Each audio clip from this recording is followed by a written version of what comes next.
نحمده ونصلي على رسوله الكريم اما بعد فاعوذ بالله من الشيطان الرجيم بسم الله الرحمن الرحيم رب اشرح لي صدري ويسر لي امري واحلل عقدة من لساني يفقهوا قولي۔ مومن اپنے ہر کام کا آغاز بسم اللہ سے کرتا ہے، اللہ کے نام سے کرتا ہے، کیونکہ اللہ ہی نے ہمیں پیدا کیا ہے، اللہ ہی ہمیں رزق دے رہا ہے، اللہ ہی کی طرف ہمیں لوٹ کر جانا ہے، لہٰذا ہمیں اس زندگی میں ہر کام کرتے ہوئے اپنے رب کو یاد رکھنا چاہیے۔ قرآن مجید کا آغاز بھی اللہ سبحانہ تعالیٰ نے بسم اللہ سے کیا، اور ہمارے لیے یہی مشروع کیا کہ ہم اپنا ہر قول اور عمل بسم اللہ کے ساتھ شروع کریں۔ پہلی وحی کا آغاز بھی اللہ کے نام کے ساتھ ہوا۔ جبریل امین نے پہلی مرتبہ جب نبی صلی اللہ علیہ وسلم کو قرآن مجید کی پہلی آیت سکھائی تو فرمایا اقرأ بسم ربک الذی خلق، اپنے رب کے نام سے پڑھ جس نے پیدا کیا۔ تو گویا عبادت ہو یا ہمارے دنیا کے کام ہو، ان سب میں ہمیں اپنے رب کو یاد رکھنا ہے، اور اس کے بے شمار فائدے بھی ہیں۔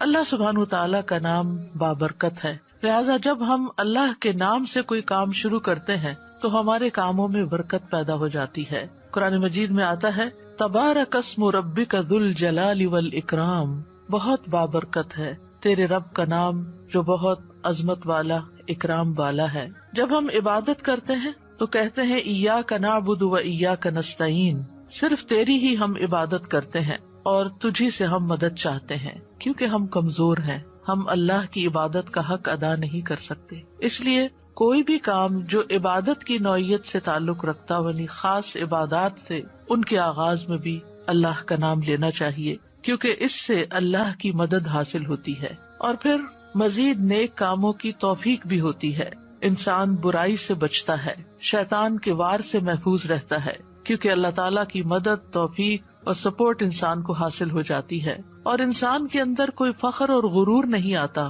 وہ یہی سمجھتا ہے کہ جو بھی نیک کام میں کر رہا ہوں وہ اللہ کی مدد سے، اللہ کی توفیق سے ہی کر رہا ہوں، اس میں میرا اپنا کوئی کمال نہیں۔ وما توفیقی الا باللہ، نہیں مجھے توفیق مگر اللہ کے نام کے ساتھ ہی۔ پھر اسی طرح جب انسان بسم اللہ سے کام کا آغاز کرتا ہے تو انسان کو اخلاص نصیب ہوتا ہے، کیونکہ جب اللہ کا نام لیا تو اللہ کے نام کے ساتھ اللہ ہی کے لیے کام کرنا چاہیے جو بھی کچھ ہم کریں، اور پھر اگر وہ کام صحیح ہے، عبادت کا ہے یا دنیاوی امور سے متعلق ہے، تو پھر ہماری نیت اور ہمارا قبلہ درست ہو جاتا ہے، انسان کو اخلاص نصیب ہو جاتا ہے۔ پھر اسی طرح یہ ہے کہ انسان جب اللہ کے نام کے ساتھ کوئی کام کرتا ہے تو اللہ کی نعمتوں کی یاد دہانی بھی ہوتی ہے۔ مثال کے طور پر اگر آپ پانی پی رہے ہیں تو جب آپ پانی پینے لگتے ہیں تو بسم اللہ کہتے ہیں، اور جب بسم اللہ کہتے ہیں تو آپ کو اللہ کی یاد آ جاتی ہے، اور پھر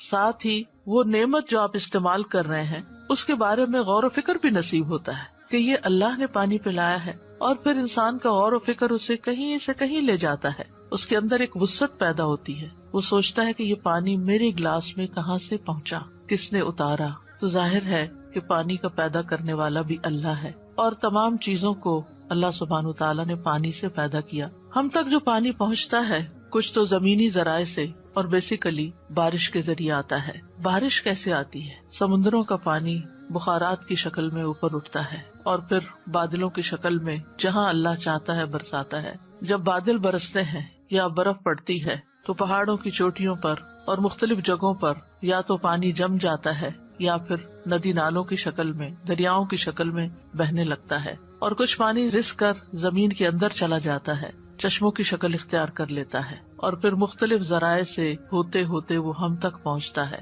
جسے ہم پیتے ہیں، اور جب پیتے ہیں تو پھر اللہ کا شکر ادا کرتے ہیں اور آخر میں الحمدللہ کہتے ہیں۔ لیکن اگر اتنے اہتمام کے ساتھ جو پانی میرے گلاس میں پہنچا اس کو میں نے اللہ کو یاد کیے بغیر، نعمت دینے والے کا نام لیے بغیر ہی پی لیا، تو اس سے بڑھ کر ناشکری کیا ہو سکتی ہے۔ پھر اسی طرح اگر انسان کھانا کھاتا ہے اور اللہ کا نام لیتا ہے تو وہ ضرور سوچتا ہے کہ کیا جو کچھ میں کھا رہا ہوں یہ اللہ کی مرضی کے مطابق بھی ہے یا نہیں، حلال ہے یا حرام ہے، اور پھر کس طریقے سے میں اس کو کھا رہا ہوں اور کس طریقے سے یہ مجھ تک پہنچا ہے، ان ساری چیزوں پر بھی غور و فکر ہونے لگتا ہے۔ تو گویا بسم اللہ پڑھنا بار بار انسان کو اللہ کی یاد دلاتا ہے، اور اس طرح انسان اللہ کی اطاعت کی طرف مائل ہوتا ہے، اللہ کی دی ہوئی نعمتوں کو اللہ کی رضا میں استعمال کرتا ہے، اور اللہ کو یاد کرتے ہوئے اللہ کا قرب حاصل کر لیتا ہے۔ یعنی جب ہر کام کے شروع میں جب اٹھتے بیٹھتے چلتے پھرتے ہم اللہ کا نام لیتے ہیں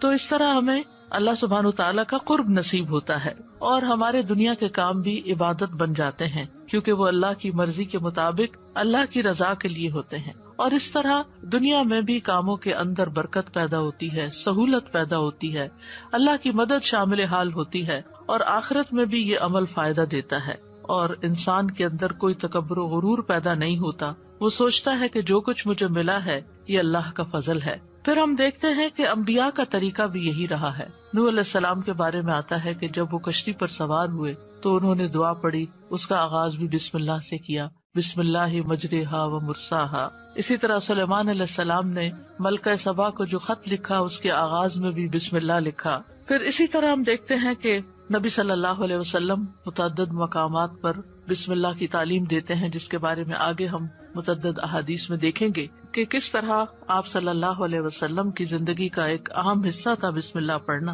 اور جس کام کا آغاز اچھا ہو جائے اس کا انجام بھی اچھا ہوتا ہے۔ قرآن مجید کا آغاز بھی بسم اللہ کے ساتھ ہو رہا ہے، اور بسم اللہ قرآن مجید کی ایک مستقل آیت ہے، یعنی یہ کہ سورۃ الفاتحہ یہ کسی اور سورت میں داخل نہیں ہے، ہر سورت کے شروع میں اسے الگ آیت کے طور پر لکھا گیا ہے۔ اور اس میں ہم دیکھتے ہیں کہ سورۃ التوبہ جو ہے اس سے پہلے بسم اللہ نہیں ہے، کیونکہ بسم اللہ سے امان حاصل ہوتی ہے، اور سورۃ التوبہ کے شروع میں مشرکین کو امان سے نکالا جا رہا ہے، بری ذمہ کیا جا رہا ہے۔ تو بہرحال آغاز ہوتا ہے قرآن مجید کا بسم اللہ الرحمن الرحیم کے ساتھ، یعنی میں اللہ کی مدد طلب کرتے ہوئے اپنی قرات کو اللہ کے نام سے شروع کرتا ہوں۔ اور پھر اس میں اللہ سبحانہ تعالیٰ کے نام اللہ کے علاوہ دو صفات کا ذکر ہے۔ الرحمن ایسی ذات جس کی رحمت تمام مخلوق پر چھائی ہوئی ہے، اور الرحیم ایسی ذات جو مومنوں پر آخرت میں بھی رحم فرمائے گی۔ جہاں تک لفظ اللہ کا تعلق ہے تو اس کو اسم الجلالہ بھی کہتے ہیں۔ اللہ کی اصل الالہ ہے، اور لغت عرب میں الہ 4 معنوں پر بولا گیا ہے۔ نمبر 1 المعبود جس کی عبادت کی جائے، نمبر 2 الملجا جس کی پناہ لی جائے، نمبر 3 المفزوع الیہ گھبراہٹ میں جس سے مدد حاصل کی جائے، نمبر 4 المحبوب وہ محبوب جس کے ساتھ عظیم محبت ہو اور اس کے بارے میں عقلیں حیران ہو جائیں۔ تو اللہ کا لفظ اللہ سبحانہ تعالیٰ کا اسم ذات ہے، یعنی ذاتی نام ہے، سب ناموں سے عظیم اور اعلیٰ ہے، اور یہ جلیل القدر نام اللہ سبحانہ تعالیٰ کے جتنے بھی باقی نام ہیں وہ سب اسی نام کی طرف لوٹتے ہیں، یعنی وہ اللہ ہی کے نام اور اللہ ہی کی صفات ہیں۔ اور اس کو امام غزالی کہتے ہیں کہ یہ اللہ تعالیٰ کے ناموں میں سے سب سے زیادہ عظیم نام ہے، کیونکہ یہ اس ذات الہی پر دلالت کرتا ہے جو تمام صفات الہیہ کو جمع کرنے والی ہے، یہاں تک کہ کوئی بھی صفت اس سے جدا اور علیحدہ نہیں ہو سکتی۔ یعنی اللہ تعالیٰ کے جتنے بھی باقی اچھے اچھے نام ہیں وہ سب اللہ ہی کے نام ہیں۔ وَلِلَّهِ الْأَسْمَاءُ الْحُسْنَى کہ اللہ ہی کے لیے ہیں اچھے اچھے نام۔ سورۃ الاسراء میں آتا ہے قُلِ ادْعُوا اللَّهَ أَوِ ادْعُوا الرَّحْمَٰنَ أَيَّمَّا تَدْعُوا فَلَهُ الْأَسْمَاءُ الْحُسْنَى کہہ دیجئے کہ اللہ کو پکارو یا رحمان کو پکارو، تم جس کو بھی پکارو گے سو بہترین نام اسی کے ہیں۔ اسی طرح سورۃ الحشر میں آتا ہے هُوَ اللَّهُ الْخَالِقُ الْبَارِئُ الْمُصَوِّرُ لَهُ الْأَسْمَاءُ الْحُسْنَى وہ اللہ ہی ہے جو خاکہ بنانے والا ہے، گھڑنے ڈھالنے والا ہے، صورت بنا دینے والا ہے، سب اچھے اچھے نام اسی کے ہیں۔ اسی کی تسبیح کر رہی ہے ہر وہ چیز جو آسمانوں اور زمین میں ہے، وہی سب پر غالب کمال حکمت والا ہے۔ تو اس لیے بہت ضروری ہے کہ جب ہم بسم اللہ مختلف مقامات پر کہتے ہیں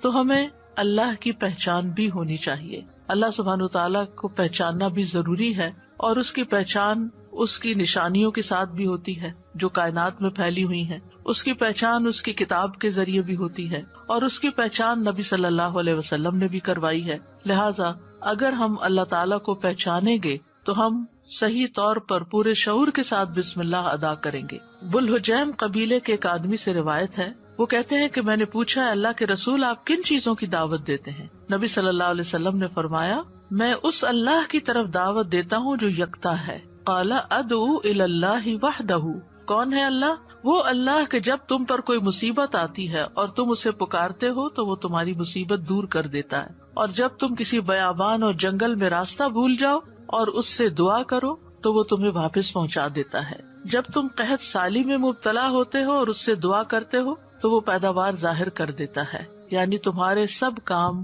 وہی بناتا ہے. لیکن یہاں خاص طور پر اس آیت کے اندر یعنی بسم اللہ الرحمن الرحیم کے اندر اللہ سبحانہ تعالیٰ نے اپنا جو تعارف کرایا ہے، اپنی جو پہچان کرائی ہے، وہ اپنی صفت رحمت کے ساتھ کروائی ہے کہ کون ہے اللہ؟ وہ جو بے حد مہربان، بہت ہی زیادہ مہربان. الرحمن فعلان کے وزن پر مبالغے کا صیغہ ہے کہ جو بہت ہی زیادہ، یعنی انسان کی عقل اس کو کمپریہینڈ کر ہی نہیں سکتی کہ وہ کتنا مہربان ہے. اور پھر مزید اسی صفت سے، صفت رحمت ہی سے الرحیم کا لفظ آیا کہ جو بار بار رحم کرنے والا ہے. لہٰذا اللہ سبحانہ وتعالی وہی ہے جو اپنی رحمتیں نچھاور کرتا ہے، اور رحمت کا مطلب ہے نرمی اور شفقت کرنے والا. گویا اللہ سبحانہ وتعالی کی صفات میں اللہ تعالیٰ کے اپنے بندوں کے ساتھ، اپنی مخلوق کے ساتھ معاملہ کرنے میں نرمی اور شفقت ہے. اور رحمان اور رحیم دونوں صفات اللہ ہی کی ہیں، دونوں نام اللہ ہی کے ہیں،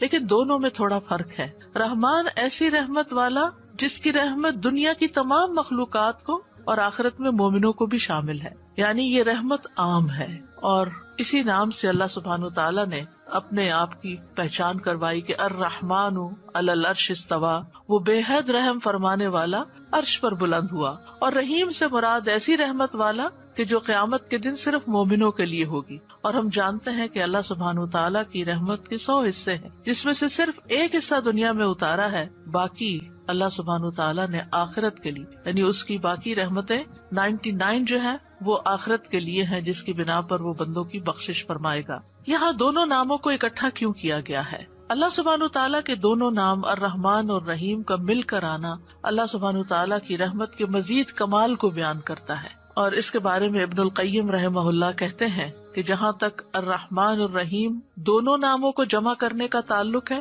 تو اس کا معنی ان دونوں معنوں سے اچھا ہے جو معنی ان کے الگ الگ بیان کیے جاتے ہیں، یعنی وہ مزید جمع ہو جاتا ہے. اور وہ یہ ہے کہ الرحمن اللہ کی قائم صفت پر دلالت کرتا ہے، اور لفظ الرحیم اللہ کی مخلوق پہ کی جانے والی رحمت سے تعلق رکھتا ہے. پس پہلا نام جو ہے اللہ کی ذاتی صفت رحمت پہ دلالت کرتا ہے، اور دوسرا نام اللہ کے فعل پر دلالت کرتا ہے کہ اللہ اپنی رحمت کے ساتھ مخلوق پر رحم فرماتا ہے. اور ابن قیم یہ بھی کہتے ہیں کہ ان دونوں صفات کو جمع کرنے کا یہ فائدہ ہے کہ اللہ نے دنیا میں جلد اور آخرت میں بعد میں واقع ہونے والی رحمت کی خبر دی ہے، اور اللہ کی خاص اور عام رحمت کے متعلق خبر دی گئی ہے، اور اللہ کی رحمت اس کے غضب پر غالب ہے. ابو ہریرہ کہتے ہیں کہ رسول اللہ صلی اللہ علیہ وسلم نے فرمایا جب اللہ مخلوق کو پیدا کر چکا تو اس نے اپنی کتاب لوح محفوظ میں لکھا جو اس کے پاس عرش پر موجود ہے کہ میری رحمت میرے غضب پر غالب ہے،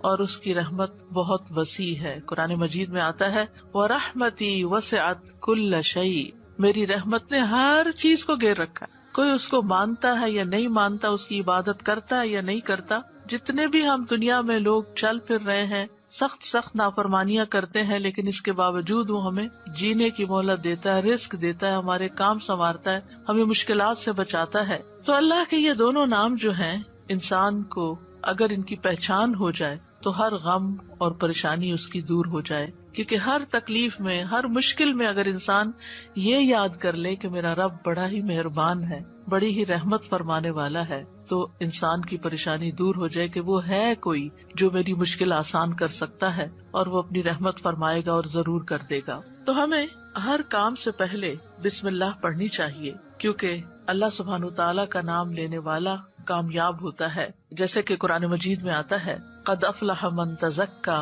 وذکر اسم ربہ فصلی، بے شک کامیاب ہو گیا جو پاک ہوا اور اس نے اپنے رب کا نام یاد کیا.